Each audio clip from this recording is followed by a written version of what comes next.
Oh, okay, we're live. Hello, everyone, and welcome to Q&A Dry Manicure and Gel Overlay Livestream. I'm so glad to see you all here. And we asked you in advance to ask some questions, but if you will have some additional questions during the stream, then we will talk about them as well. And surprisingly, we didn't get that many questions. Hello, everyone, and welcome to Q&A Dry Manicure. Okay, so I was a bit surprised, and it made me think whether our classes are so good and explanations are so well that you do not have any additional questions anymore, which is really make me proud. But maybe you guys are simply too busy shopping during Black Friday sales because they're like everywhere. So that's understandable as well. Regardless, thank you so much for joining in today as well as watching the replay if that's where you're watching right now. Let me quickly see if you can hear me and see me clearly. Okay. Hi everyone, Stafford, UK. Hello, howdy from Texas. Howdy, y'all.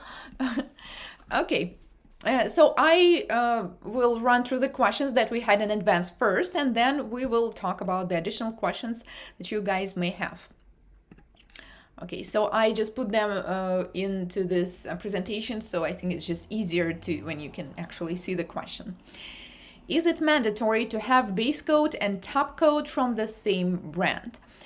This is a very popular question, and yes, technically and ideally, it is good if you have the same brand. But from my experience, what's even more important and most problems that I sometimes had because of the brands not being too compatible with each other, usually it happened when the color and the top coat were from different brand. Because we have base coat, then we have color, then we have top coat, right? So base coat and top coat are also in between the color. And there might be still some problems, but from my experience, not that often. I just make sure that you have sock off base coat and sock off top coat, as well as if you do hard gel overlay, that it's hard gel top coat and hard gel base coat. But other than that, most of them are compatible professional brands. But with some colors and top coats, you may see there are some like small dips, not really bubbles. They kind of look like bubbles, but they're not. So once you apply the top coat and cure, you see them. Or sometimes the top coat you apply it and it's not even staying. It's just like running like butter from the top. So this is what happens sometimes with certain colors and top coats. But usually this problem still can be solved by simply taking off the sticky layer. All right, next one is it possible to say that someone has hyperhidrosis only by touching the skin? Well, hyperhidrosis is an excessive sweat. Usually it's on hands and palms. And technically a person can have like a moisty hands because she or he is being nervous about something. So that's a possible, and that doesn't necessarily mean that this is a hyperhidrosis. But if the hands are like that most of the time, if it's very common, then usually it is. Well, hyperhidrosis is a diagnosis, and we are not doctors, so I mean, normally we cannot really diagnose people, and we don't have to. But once you see it, I mean, we don't really need to know whether it's like confirmed diagnosis of hyperhidrosis or not. You will just see it. So if you keep working and if you feel that the fingers, the palm, they're always wet, like you have hard time fitting the forms or holding the client's finger just because it's so slippery, that means you need to work with them like with hyperhidrosis skin, which usually requires some additional dehydration, like using more dehydrator. You can also use the alcohol-based hand sanitizer to make them more dry. And that's it. When to push the cuticle? Well, normally this part comes at the very beginning of the service. So once you sanitize hands, sometimes you shape the free edge first, and then this is what you do. But with certain types of cuticles, it is better to work with e-file first and then to try to push it back if it's spreading type of the cuticle, the one that spreads across the nail plate and it's sticks to the nail plate so hard, like it's almost impossible to push it back. And other than that, in all other cases, you usually start with pushing back the cuticles. This is usually the beginning of the service.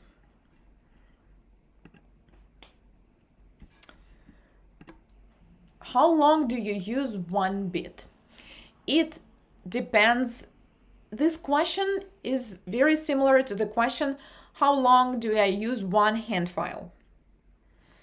It's hard to say. It really depends on what kind of hand file it is and how do you use it. Do you file a lot or just a little bit? Because with some services, you just slightly shape and retouch.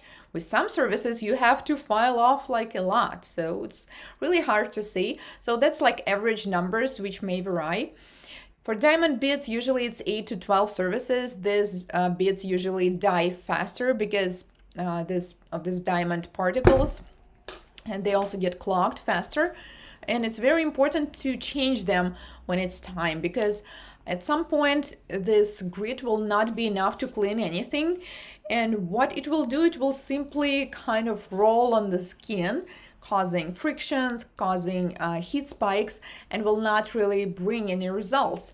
And you will need to press harder to file more, which may lead to overfiled nail plate or damage the skin or burn the skin, but still not do what's expected of it.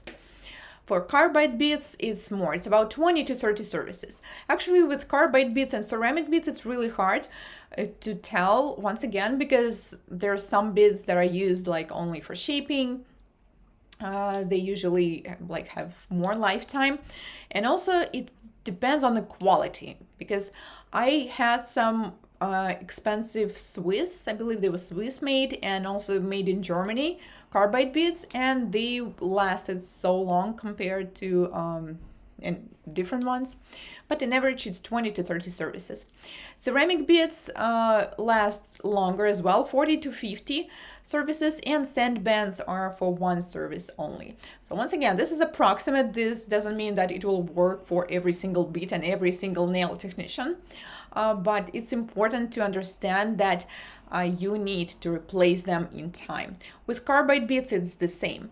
They have flutes, which are technically like knives. So what happens when a knife is not sharp anymore? It will be dull, right? There will be no sharp edge, and it will not really cut the product from the top as you intend to. It will only scratch it a little bit, once again, causing heat spikes, making your client feel uncomfortable and not really bringing any result.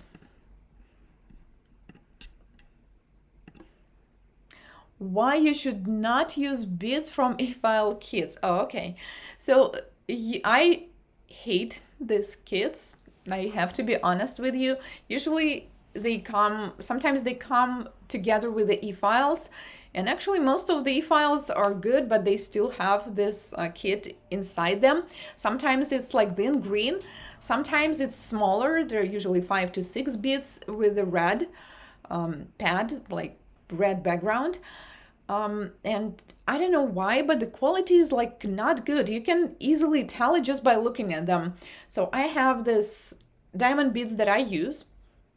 Then I take these beads and compare them, and you can clearly see that the grit is uneven. So it doesn't look, you can imagine the cardiogram, right? So this is what it looks like, but it's supposed to be like on the same level. So the grits are very different. One is small, another one is like this. So when they're so uneven, they will not really work as expected, and they may easily damage the nail plate or the skin.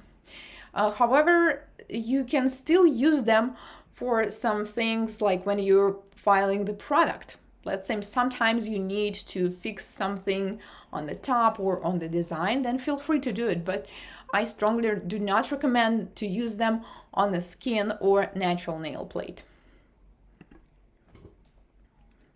Is it possible to clean diamond beads without sterilizer? It depends on what do you mean by word clean. If you mean clean, just bring them from clogged bit to clean one, like to shining one, like there is in the picture, then no, like you do not need any sterilizer. Actually, this picture is from the video I made about a couple years ago. If you guys are interested, I think I saved the link for you somewhere. Yeah. So it's a 2-year-old video from YouTube, and I will drop it in the chat right now so you can watch it later. So this is like the video on how to clean them like this. But cleaning means that the clogged bit will turn into clean one, but it doesn't have anything to do with disinfecting and sterilizing. Okay, so there is also disinfection that can be made usually by using a special disinfectant.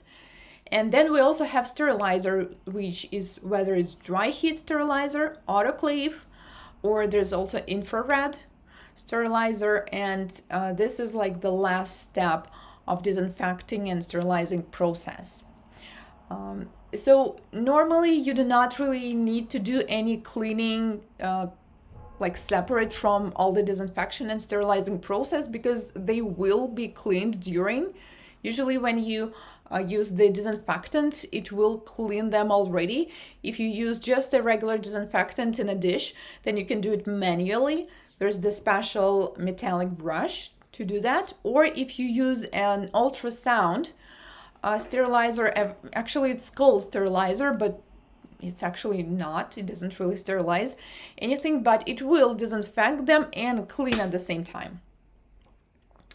So you do not really need to do it separately, unless sometimes if you are working with color gels that were uncured for some reason and your bead got really clogged with all this color, or regular nail polish, or something sticky, then sometimes you will need this additional cleaning.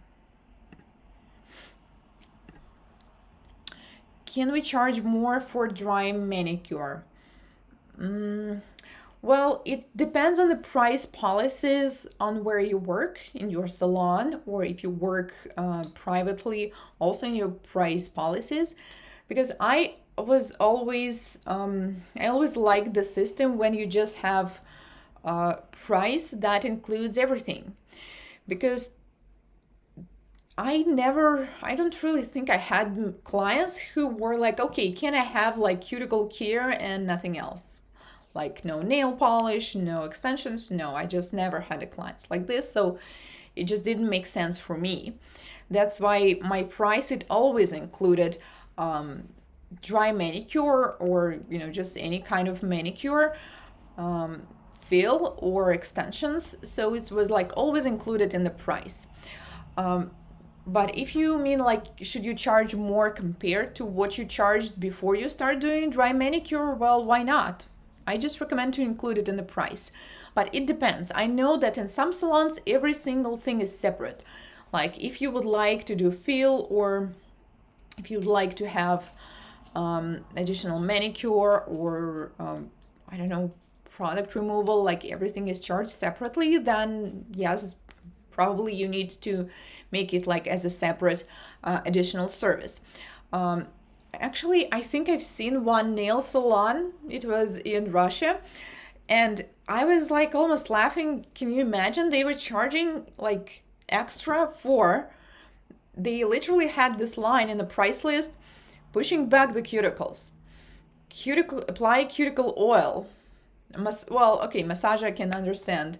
Hand lotion. Like there were so many these small things that were like an average or about like $1 or something, and I'm like, wow. Well, I think that's too much, seriously, because just imagine the client walks in and you're like, hey, do you want me to apply cuticle oil on your cuticles? And she's like, what? Like, what is it? I don't know. Do I need to? And they're like, they don't know. And I've been in situations like this when I was a client for something else, when they start asking you questions and you're like, oh, well, I don't even know what it is. Okay, I want the whole service. I just want know like my goal. Okay, I want to turn from this like into this. I don't really understand which products you're going to use along the way. Okay, I just want the final result. So it's up to you, but dry manicure for now, I think it's still a unique service. Not everybody is offering it. So the price overall, I think, should be higher than like the regular prices for fills and extensions when there's no dry manicure.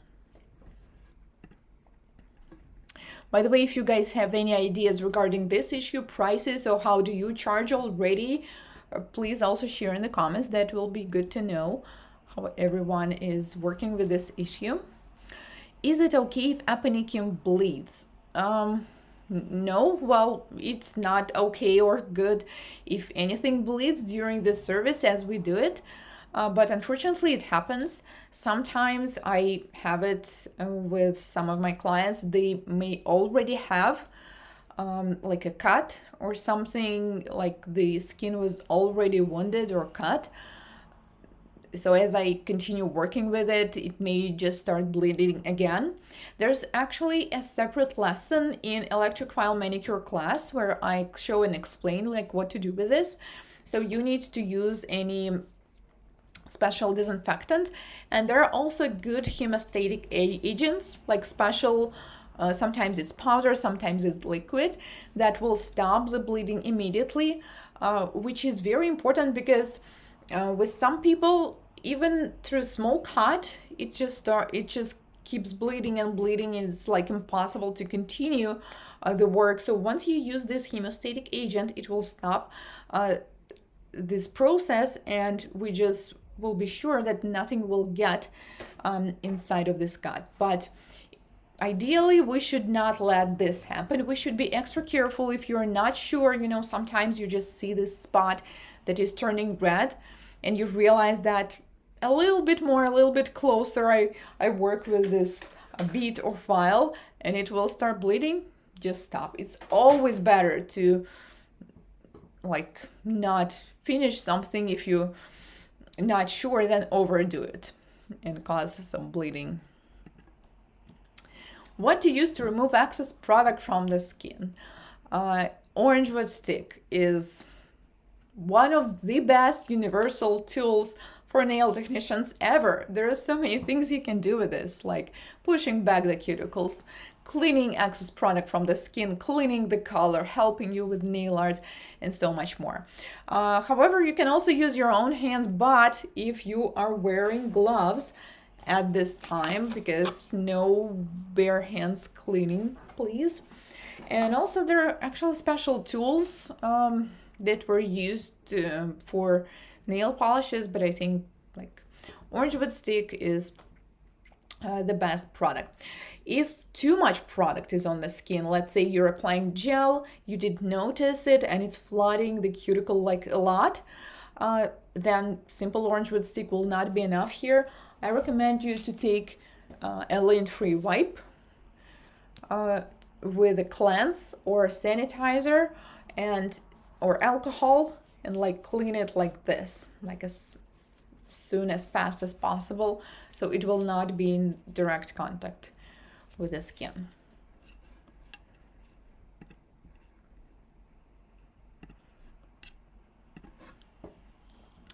Do you use base coat as base for gel overlay?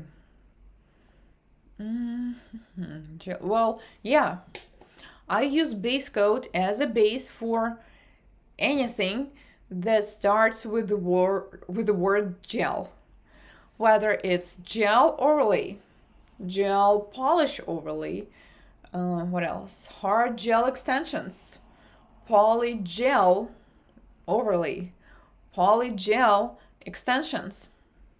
So any light cured products, you need a base coat, and you can use gel polish base coats for it all because they have a good adhesion, and this is what you use. because there are also base coats that are designed for hard gel systems, the ones that cannot be soaked off. And you can use these base coats for hard gel overlays, for hard gel extensions. But these base coats, they are not as soft, not as flexible. So let's say if your client has very thin nails, it may not be the good solution. So I actually use soft base coats almost for everything, for most of my clients, whether it's polygel extensions or hard gel extensions or gel polish. When to trim the cuticle, before or after filing extensions? It doesn't matter. You can do both. For beginners, I will recommend doing this after filing extensions because it will be easier for you, since after filing, this filing process actually exfoliates a little bit of the cuticles and pushes them back even more, so it will be easier for you to trim it. Also, you will not be as nervous about it because once you trim the cuticles, then you just apply the top coat or the color and that's it.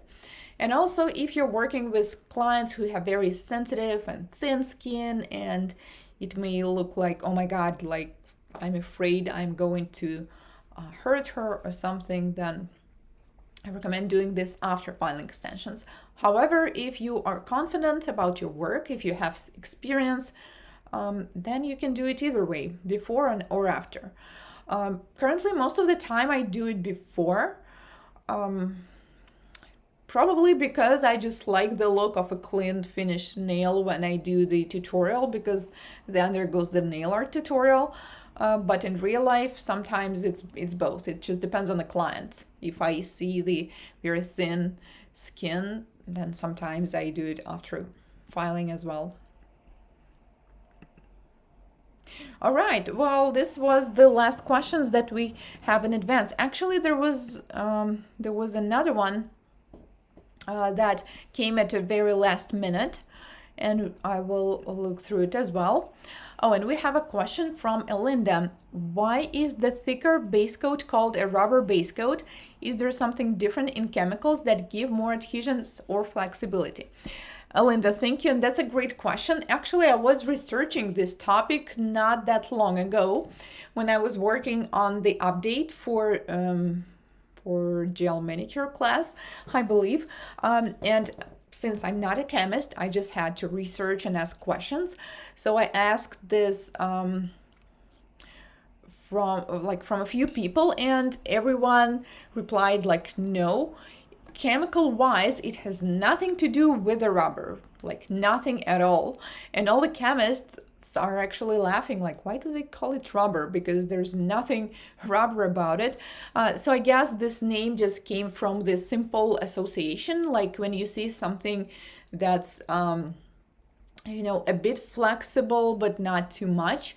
I think some company just called it from the beginning just to explain the consistency of the base coat, and that's it. As for adhesion and everything else, so normally rubber base coats is simply a name for a thicker consistency base coat. As for adhesion and other features, it depends on the brand.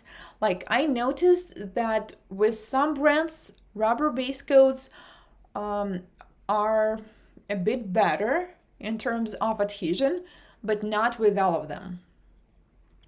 So I can't say that rubber base coat equals better adhesion. So once you see the word rubber on the bottle, all you need to know that this one is going to be thick in consistency, and that's pretty much it.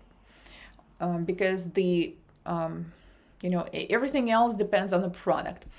As for flexibility, also at first, especially in Russia, when it started like a few years ago, everyone was crazy about this rubber base coats, and they were like, oh my God, these are the best, they give the best adhesion and everything, but not necessarily. And you know what started happening? So some of these brands, mostly Chinese brands,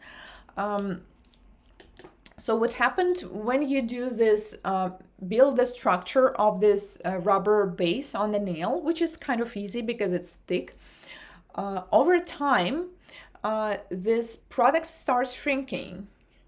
So you build this beautiful apex, and after 3 weeks, there's no apex anymore. And like this is also one of the features I noticed, and I've seen it happening only with the rubber base coats. Okay, well, so this is it. Honestly, when it all started, I was using them like a lot, but then I just don't really like the product when it's that thick and it's a base coat at the same time. So I do use them now sometimes. There's one by the Russian brand Cosmoprofi that's pretty good, but not as often as I used to. So I hope this answers your question. Okay, we have another one from Sarah. Hello, I would like to ask why sometimes base coat or color shrink like there is oil on the nail plate.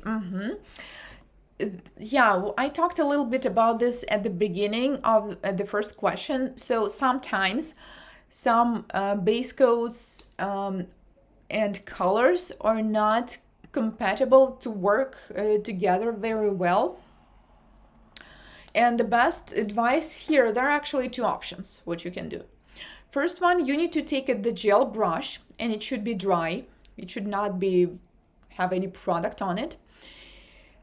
So once the base coat cures in the lamp, after curing, there is a sticky layer on it, right? And if you look through the microscope, it will look like the small dots on, well, kind of like this texture, kind of like a raindrops on a window, something like that, which means it's a little bit uneven, but they're too small. We cannot really even see it. So when you take this gel brush that's dry, well, it's not the gel brush, but I will use it just as an example. And then you do this. So you kind of spread them out. Okay, and the sticky layer is still there, but it's like more flat. And then you try to apply the color. But usually, honestly, what I do, because it's faster and easier than all this process, I just take off the sticky layer. I noticed that most nail technicians, for some reason, they're terrified of doing this, but please do not worry. Nothing bad is going to happen if you take off the sticky layer. Because base coat and color are still going to adhere to each other. Also, sometimes it happens, I have clients who are so fast and they just manage to touch the surface of the nail so fast and so unnoticeable for me that I'm surprised, but they still do it, like, just a light touch like this quickly, and here we go. Already the color is not really applying very well. So if that happened, the only thing you can do is to clean the sticky layer. Rhonda, what is the best base coat for a client with ski jump nails? Well, for ski jump nails or any other nails that we need to fix the surface, base coats that are thicker than the traditional ones will be good.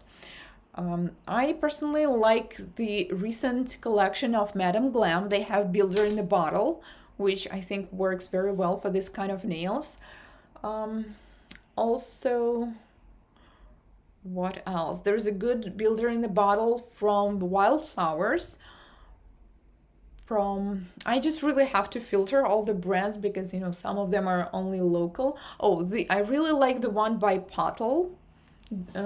Well, this is actually their top coat, but they also have the base coat.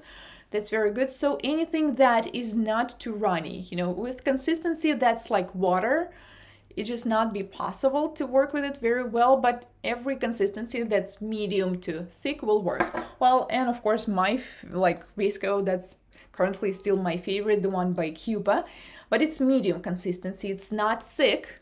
So with this one, you will need to work fast or in 2 takes, but for me, it works very well even for ski jump nails. Sure, you're welcome. Okay, guys, so we had another question that was a bit at the last moment, and I just need to find it. Okay. All right, so I will copy this.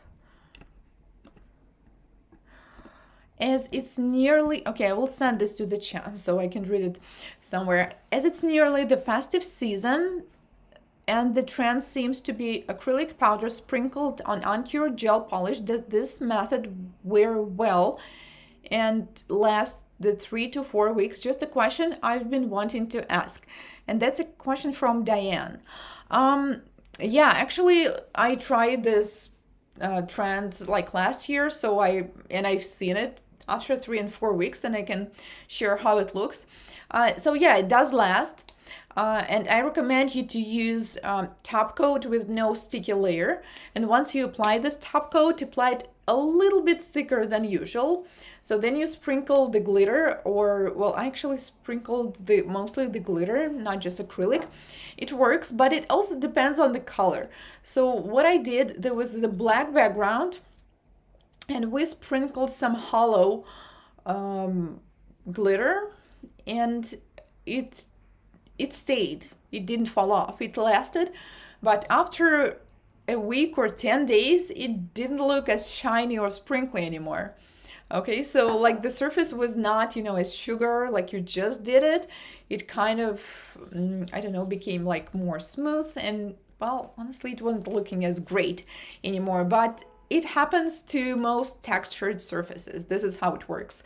Same thing happens to matte top coats on light backgrounds. It doesn't really matter. Well, I mean, it matters, but still with most brands, it's just the nature of this kind of product. You know, when the surface is not shiny and smooth, some things will still try to get into it.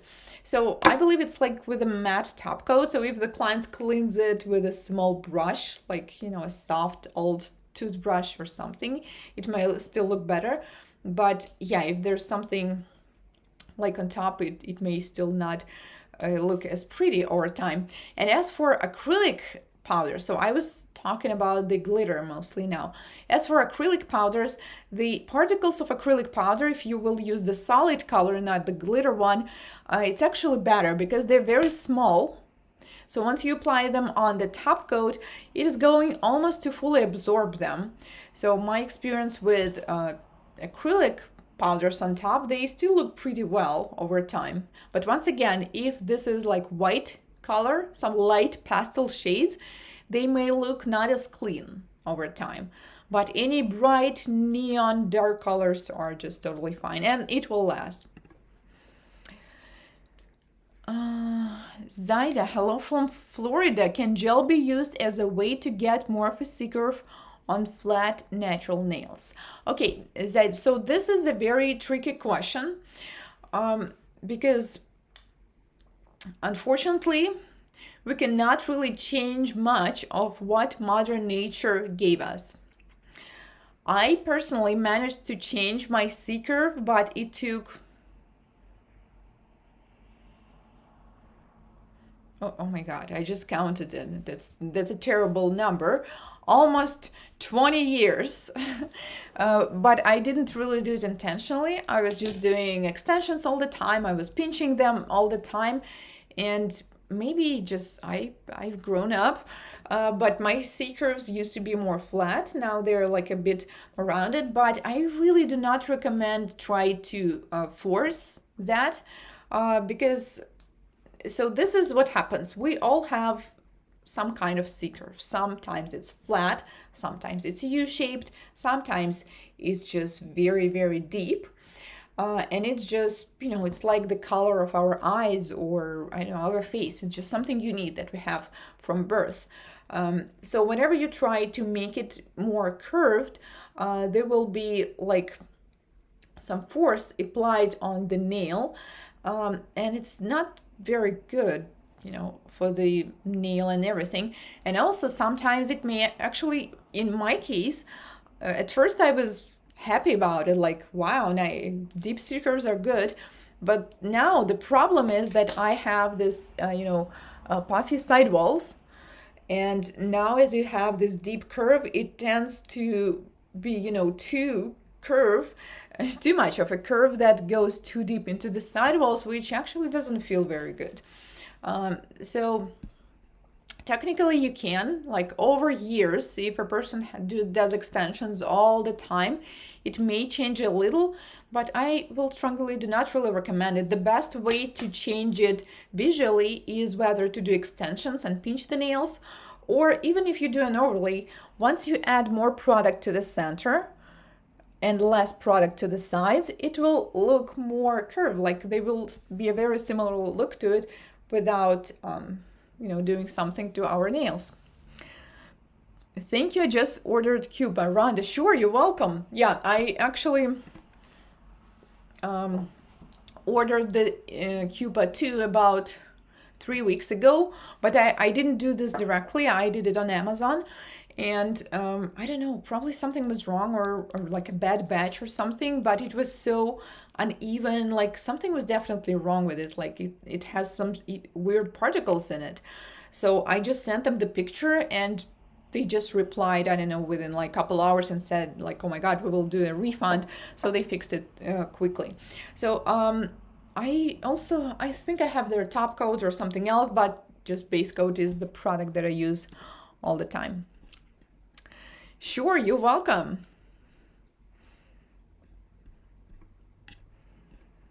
All right, so let me quickly check if we have any additional. Okay, I replied to this one and to this one as well. Okay, so thank you guys for this stream. I hope now you have an answers to your questions. And also I would like to share that we will be having another live stream in December, and everyone is invited. Everyone who's our student, doesn't matter if you graduated already or not, and even if you haven't started your class yet. And this live stream will be about how to attract clients in 2022. Because New Year is coming, it's very close, and also the most busiest season for the nail technician, December, is coming too. So I thought this will be a nice information to share with you. And since I know that some of you are going to pursue the nail technician career and try to attract more clients, I think this will be something that you would like. We will share the date and the information in our mailings as usual, as well as in Telegram group. So make sure that you are in there and you will not miss it. All right, so thank you for joining. Once again, do not forget to tag us in social media. Do not forget to share, tag us in stories or posts, whether you're learning or just want to share some experience, because I personally love watching these tags on Instagram stories, because this is like so inspiring all the time. So this is my social media. It's Nail Code. It's pretty easy everywhere, both on Instagram and YouTube. And thank you for watching. So good luck in your studies, guys. Good luck with your classes. I look forward to seeing your beautiful works, and I will see you on this live stream in December. And probably there's something else we're planning to do in December. Actually, I think I can tell you, because as a secret. So we are planning to do a pedicure webinar with our new educator. So I hope you will attend this one too. Thank you so much for watching. I'm wishing you a great weekend, a great Saturday evening if you're in Europe, and a great day if you are in a place where it's still morning. Wishing you all the best, and see you soon. Goodbye. We love you, Anastasia. You look beautiful today. Oh, thank you. Yay for live streams. Yeah, I decided, it will be just really nice to meet like that. Oh, thank you, Gregory. Thank you, Rhonda. Okay. Goodbye.